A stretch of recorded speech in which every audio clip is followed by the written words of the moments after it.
첫날 밤에 신부가 신랑을 쫓아냈습니다. 그것도 아주 싸늘하게 문 하나를 사이에 두고 딱 잘라서 사흘 후에 오시오. 그 전에는 이 문에 손도 대지 마시오. 여러분, 이게 말이 됩니까? 조선 시대의 규수가 신랑한테 온 마을이 뒤집혔습니다. 시어른들은 기절할 뻔했고 동네 안악들은 수근거리느라 밥도 못 먹었으며 중매를 섰던 매파 할멈은 자기 탓이라며 사흘을 울었다고 합니다. 그런데 말입니다.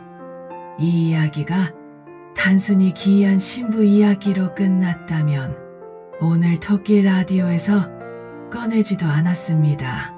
이 이야기의 진짜 속은 겉으로 보이는 것과 완전히 다릅니다. 첫 번째 반전이 있고 두 번째 반전이 있고 세 번째 반전이 있으며 마지막 네 번째 반전에 이르면 아마 여러분 무릎을 탁 치시거나 아니면 눈물을 흘리시거나 둘 중 하나일 겁니다. 자, 그럼 시작합니다. 끝까지 함께 가주시겠습니까? 때는 조선 후기 전라도 담양 어느 고을의 이야기입니다. 담양이라 하면 대나무 숲으로 유명한 고장이지요. 봄이면 죽순이 돋아나고 여름이면 바람이 대짚을 흔들어 온 마을이 서늘했으며 가을이면 누렇게 익은 들판 너머로 대짚이 푸르게 빛나는 그런 아름다운 고을이었습니다. 그 고을에서 가장 크고 넓은 집이 있었으니 바로 최참판댁이었습니다. 기와집이 12채, 앞마당에 우물이 둘, 사랑채 앞에는 오래된 느티나무 한 그루가 서 있었는데 그 둘레가 어른 셋이 팔을 벌려야 겨우 안을 수 있을 만큼 컸습니다. 논밭은 300마지기가 넘었고 뒷산에서 나는 약초와 나무도 모두 최참판 것이었습니다. 최참판, 본명은 최치원. 젊었을 때는 한양에서 벼슬을 했던 사람입니다. 호조에서 일하며 왕의 눈에도 들었을 만큼 똑똑하고 청렴한 관리였는데 40이 넘으면서 스스로 벼슬을 내놓고 고향으로 내려왔습니다. 왜 그랬는지는 아무도 몰랐습니다. 그저 낙향하여 땅이나 일구겠다고 했을 뿐. 그 이유를 최참판은 죽을 때까지 밖으로 말하지 않았습니다. 고향에 내려온 최참판에게 자식은 하나뿐이었습니다. 딸, 이름은 옥년. 옥년이 태어났을 때 마을 사람들이 수군댔습니다. 아들도 아니고 딸이라니 최참판 댁대를 이을 사람이 없겠네. 그러나 최참판은 딸을 낳고 오히려 더 환하게 웃었다고 합니다. 딸이면 어떻소고? 내가 키우고 싶은 사람은 이 아이 하나면 충분하오. 그렇게 옥년은 아버지의 전폭적인 사랑을 받으며 자랐습니다. 어릴 때부터 총명했습니다. 글을 가르쳤더니 서당 아이들보다 빨리 배웠고 책을 읽으면 내용을 통째로 외워버렸습니다. 산수도 능했으며 붓글씨는 어른도 혀를 내두를 만큼 단정하고 힘이 있었습니다. 최참판은 딸에게 직접 역사를 가르쳤고 법도를 가르쳤고 그리고 한 가지를 더 가르쳤습니다. 세상에는 억울한 사람이 있다. 그 억울함을 알아보는 눈을 가지거라. 그리고 그 억울함을 풀어줄 용기를 가지거라.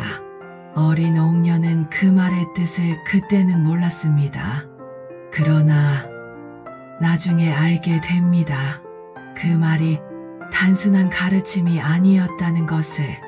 옥년이 18이 되자 혼처가 들어오기 시작했습니다.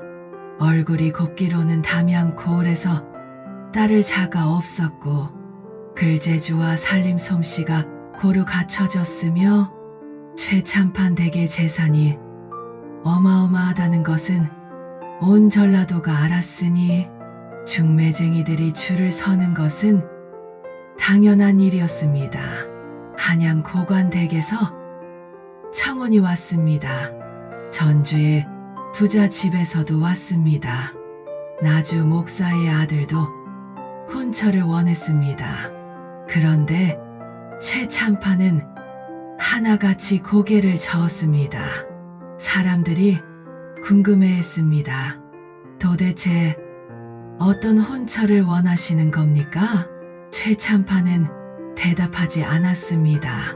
그저 조용히 무언가를 기다리는 것 같았습니다. 그러던 어느 날 담양 고을 서당의 새 훈장이 왔습니다. 이름은 김진혁, 나이는 22, 고향은 경상도 어딘가라고 했는데 정확히 어디서 왔는지 아는 사람이 없었습니다. 집도 없었고 재산도 없었습니다. 서당 한쪽에 딸린 방 한 칸을 쓰면서 아이들에게 글을 가르치는 것으로 끼니를 해결했습니다. 그런데 이 김도령 학식이 예사 사람이 아니었습니다. 사서삼경을 줄줄 외웠고 한시를 지으면 선배 선비들도 고개를 끄덕였으며 붓글씨는 왕이지체를 기본으로 자신만의 획을 만들어낼 만큼 뛰어났습니다.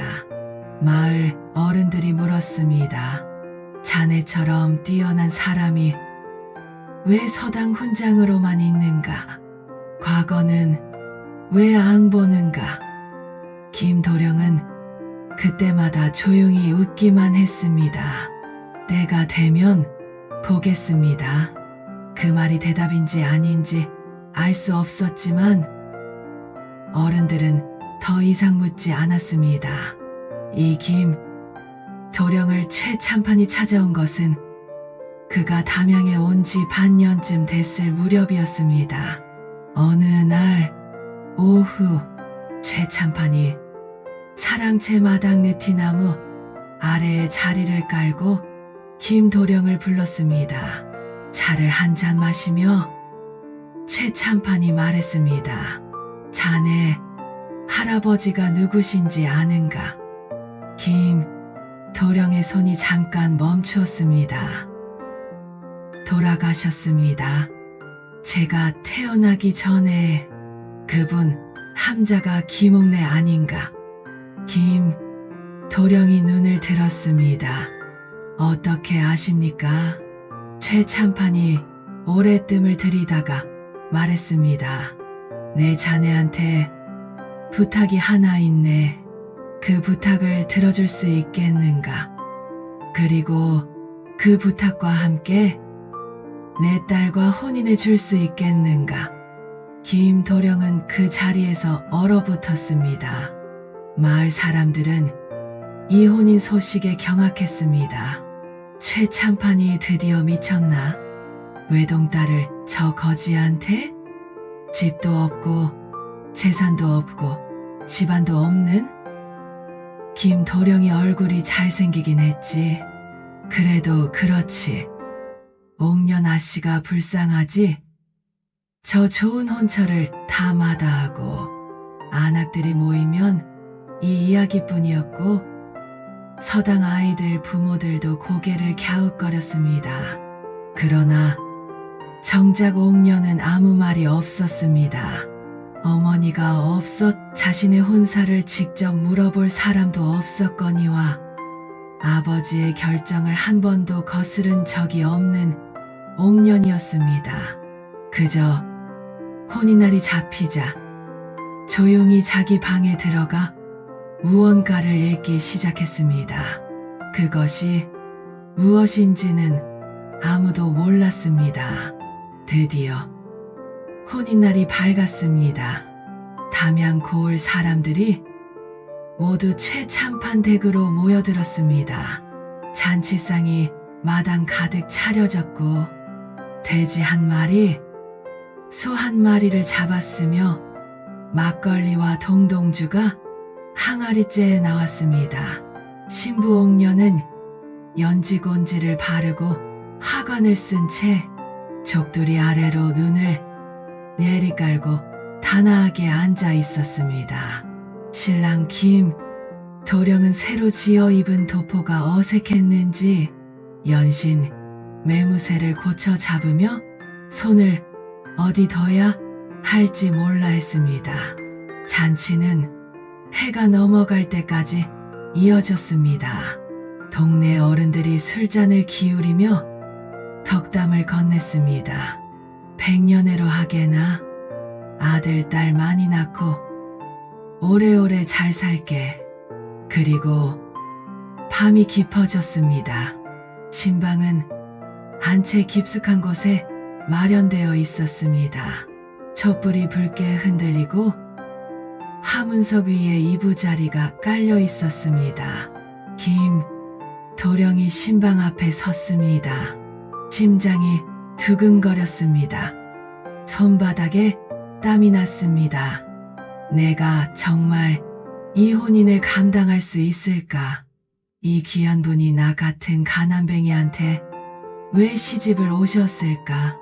최참판께서 얘게 부탁하신 것이 있는데 그것이 옥년 씨도 알고 있는 것일까? 온갖 생각이 머릿속을 헤집는 가운데 김도령은 조심스럽게 문을 두드렸습니다. 옥년 씨, 저 들어가도 되겠소? 그 순간 들어오지 마시오. 차갑고 낮은 목소리였습니다. 문 너머에서 김 도령이 멈추었습니다.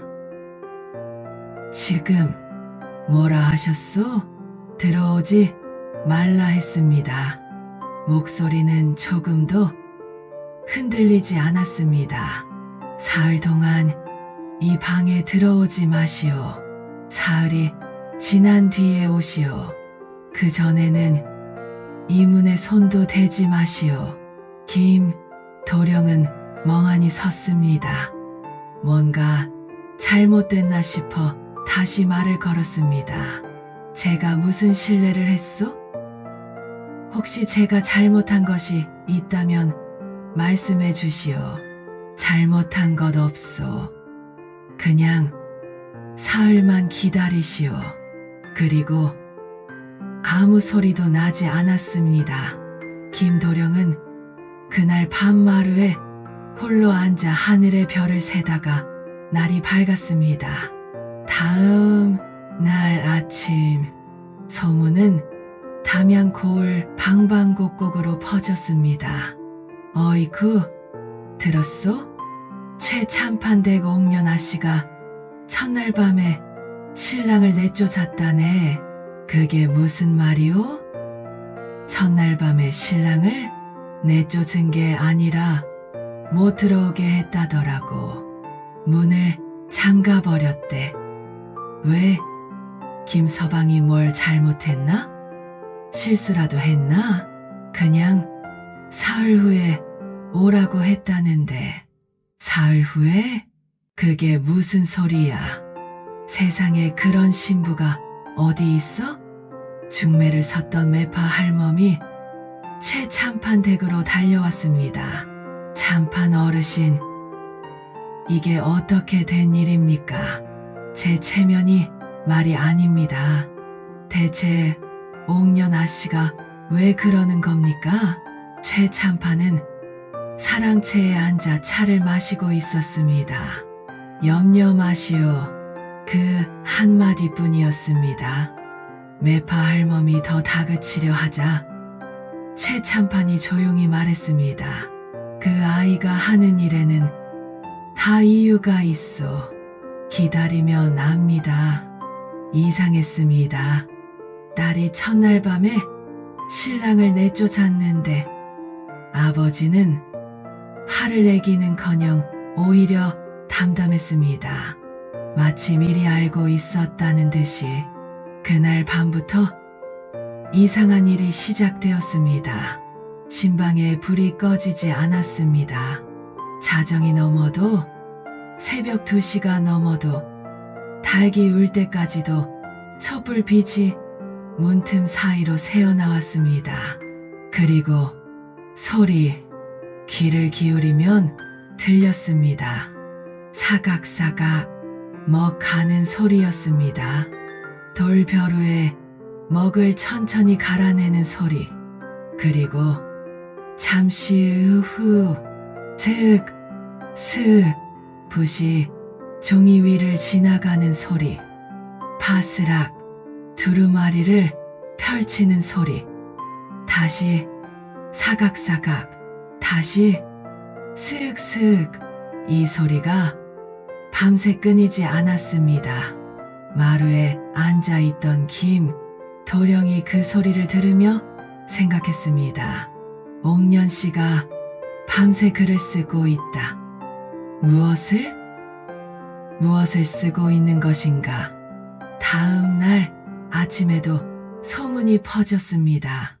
신방에서 밤새 가는 소리가 났다더라. 뭘 쓰는 거야? 편지? 정인한테 편지 쓰는 거 아닌가? 혼인하기 전에 사모하던 사람이 있었다더라. 에이, 최참판 대공년 아씨가 그럴 사람이야? 그럼 무당짓이라도 하는 건가? 부적이라도 쓰는 건가?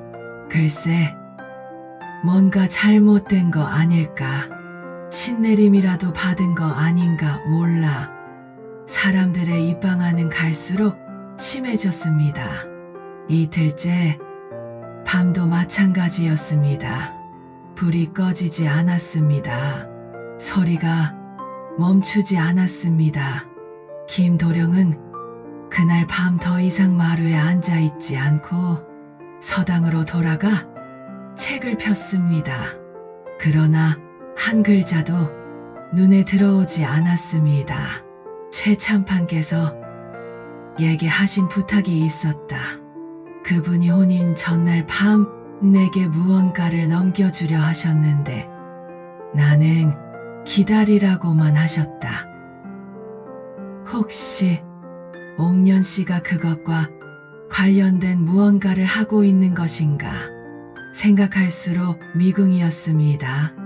셋째 날이 밝았습니다. 아침 해가 담양 고을 위로 올라올 무렵 신방문이 열렸습니다. 옥년이 나왔습니다. 얼굴은 초췌했습니다. 눈 아래 그늘이 깊었고 두 볼이 창백했습니다. 손가락 끝마다 먹물이 새까맣게 배어 있었으며 오른손 검지에는 붓을 너무 오래 잡아 굳은 살이 새로 생겨 있었습니다. 사흘 동안 거의 잠을 자지 않은 것이 분명했습니다. 소식을 듣고 몰려온 마을 사람들이 수군댔습니다. 어머나, 저 얼굴 좀 봐. 완전히 헛네. 도대체 사흘 동안 무얼 한 거야? 저거 아픈 거 아니야? 옥년은 사람들의 시선을 개의치 않았습니다. 그저 차분한 걸음으로 서당 쪽으로 향했습니다. 그리고 거기서 김도령을 만났습니다. 두 사람이 마주 섰습니다. 옥년이 말없이 두 손으로 묵직한 것을 내밀었습니다. 두루마리였습니다. 그것도 하나가 아니었습니다. 크고 작은 두루마리 3개와 단단하게 묶인 문서 묶음 하나. 펼쳐 보시오. 옥년의 목소리가 처음으로 살짝 떨렸습니다. 김도령은 두루마리를 받아들었습니다. 천천히 펼쳤습니다. 펼치는 순간 손이 멈추었습니다. 거기에는 빽빽하게 씌어진 글씨들, 그 맨 위에 제목이 적혀 있었습니다. 고 김옥래 선생의 무고함을 밝히는 상소문, 아울러 관련 증거 문서 일체. 김도령의 입술이 굳었습니다. 김옥래, 그것은 김도령의 할아버지 이름이었습니다. 아버지가 살아계실 때 딱 한 번 입에 담으신 이름. 네, 할아버지는 억울하게 돌아가셨다. 그것 이상은 말하지 않겠다. 그 한마디를 남기고 아버지는 더 이상 그 이야기를 하지 않았습니다. 그리고 김도령이 17 되던 해 말 한마디 없이 눈을 감으셨습니다. 두루마리에는 이런 이야기가 담겨 있었습니다. 지금으로부터 45년 전 김옥래는 조선 조정에서 이조판서까지 오른 인물이었습니다. 청렴하기로 이름이 났고 학식이 깊어 왕의 신임을 받았으며 백성을 위한 정책을 여럿 올려 실행한 훌륭한 관리였습니다. 그런데 그에게 적이 있었습니다. 이름은 박종아. 당시 영의정 자리를 노리던 박종아는 자신의 앞길에 걸림돌이 되는 김옥래를 없애고자 했습니다. 박종아는 치밀하게 계획을 세웠습니다. 영모 문서를 위조했습니다. 김옥래의 필체를 흉내내어 왕을 시해하고 다른 왕족을 추대하겠다는 내용의 편지를 만들었습니다. 그리고 그것을 왕에게 올렸습니다. 김옥래는 억울함을 호소했지만 증거 문서가 너무 정교하게 만들어져 있었습니다. 왕은 믿지 않았습니다. 결국 김옥래는 유배를 가는 도중 세상을 떴고 가문은 풍비박산이 났습니다. 재산은 몰수되었고 후손들은 과거에 응시할 자격조차 박탈당했습니다.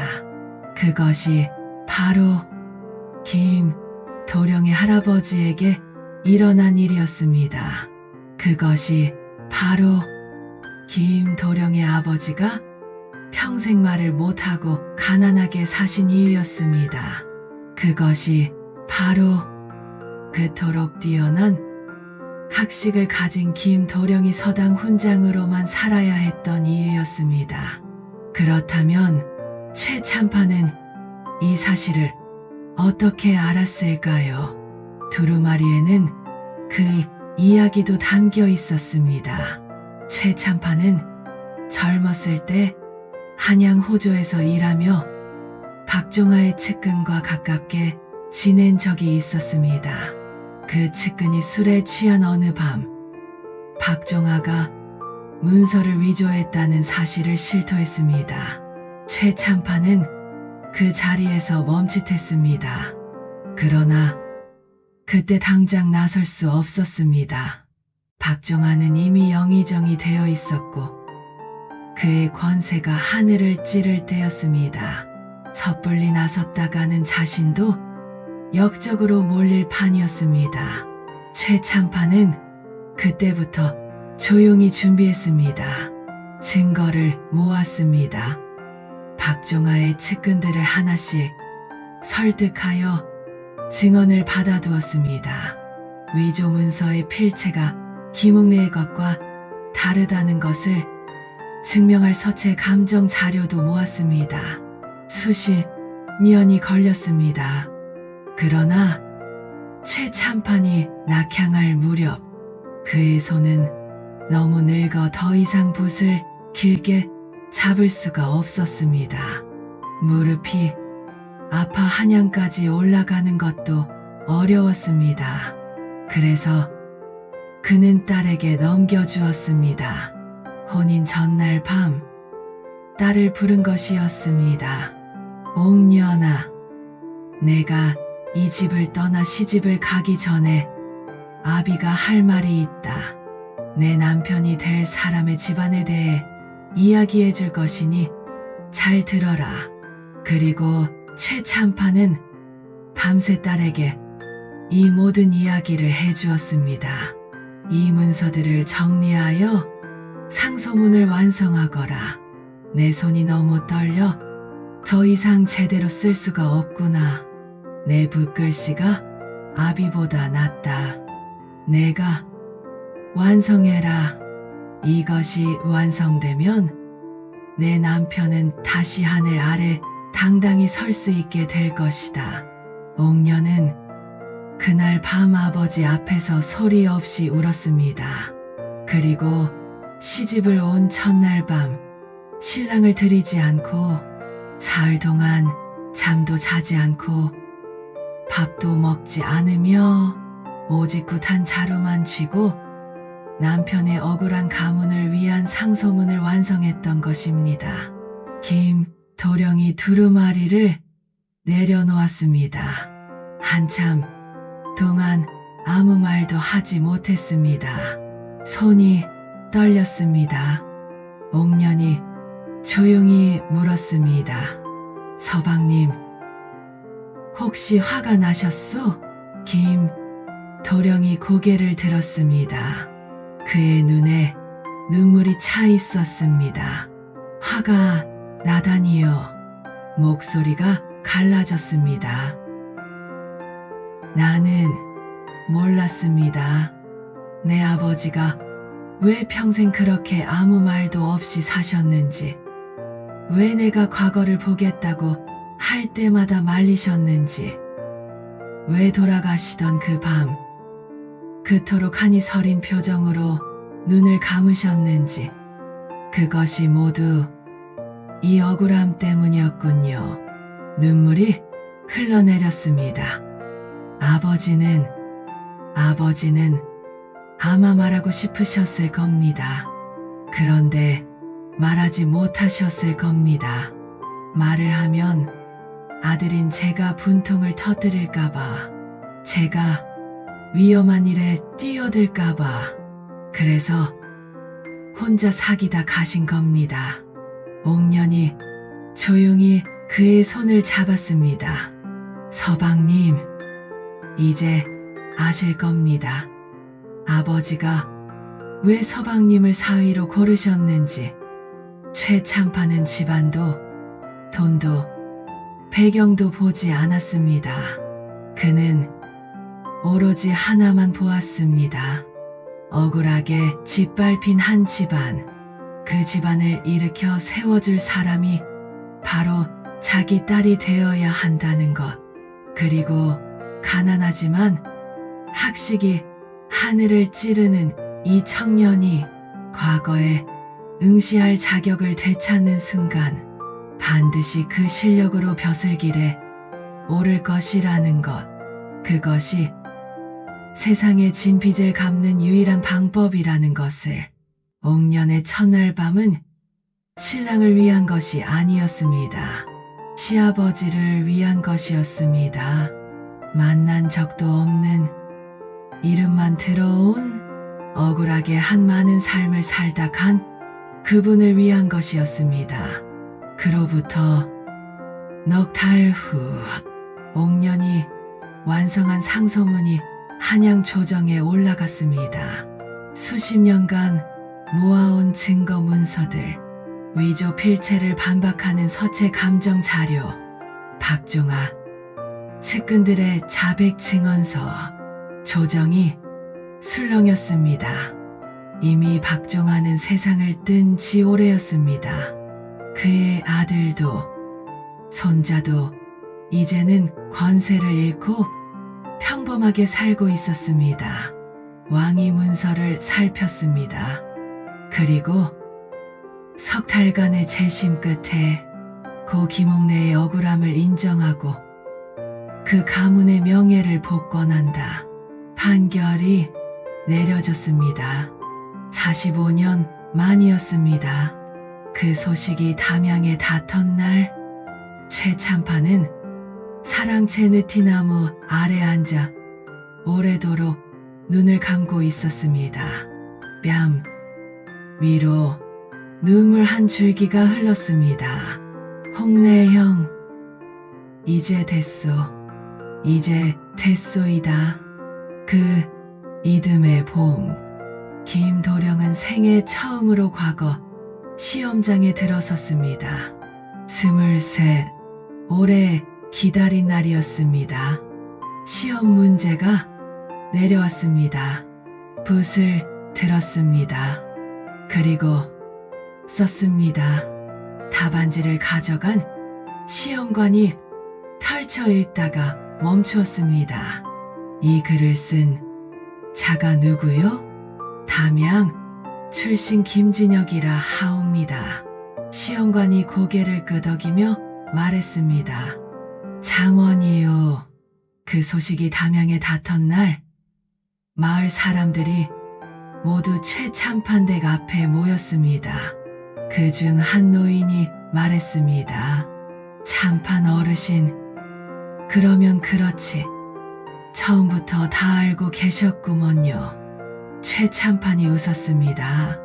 내가 한 것이 아니요. 내 딸이 한 것이요. 여러분, 첫날 밤에 신랑을 내쫓은 신부, 그녀가 사흘 동안 밤을 새워 한 일이 이것이었습니다. 잠 한숨 자지 않고 밥 한 술 먹지 않고 오직 굿 한 자루로 만난 적 없는 시아버지의 한을 풀어드리고 남편의 억울한 가문을 일으켜 세운 것이었습니다. 그것이 옥년이 선택한 첫날 밤이었습니다. 조선의 여인이 줄 수 있는 가장 깊은 사랑, 그것은 품 안이 아니라 붓 끝에서 나왔습니다. 오늘도 토끼 라디오와 함께 해주셔서 감사합니다. 이야기가 마음에 드셨다면 구독과 좋아요 꼭 눌러주시고 알림 설정도 해두시면 다음 이야기 바로 만나실 수 있습니다. 다음 이야기도 기다려 주십시오.